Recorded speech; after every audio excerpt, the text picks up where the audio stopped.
وقل رب زدني علما.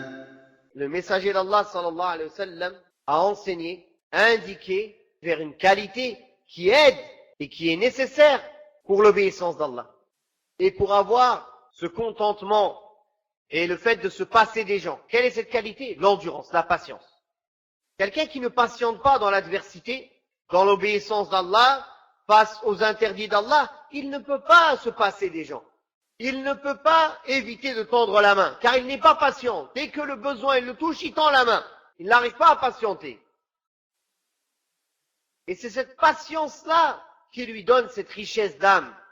Et la patience, elle est amère, mais ses fruits sont doux et suaves.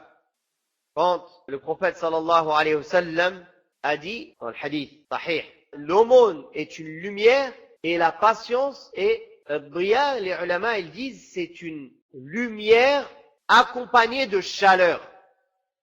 Donc, ça brûle. Elle n'est pas facilement supportable.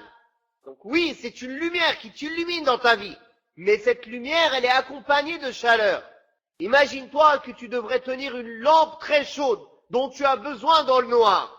Ou tu la tiens et elle te brûle un peu la main et tu vois où tu vas, ou tu la lâches, elle te brûle pas, effectivement elle te brûle pas, mais tu te perds.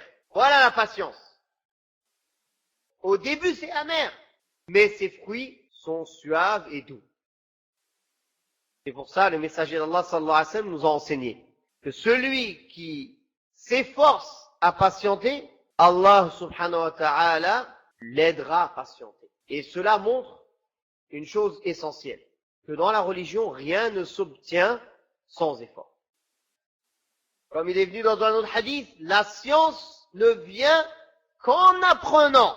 Et l'indulgence ne vient qu'en se forçant à être indulgent. Et la patience, comme on voit ici, ne vient qu'en se forçant à être patient. Celui qui fait l'effort, donne son possible pour être patient, Allah Ta'ala le fera patienter. وقل رب زدني علما.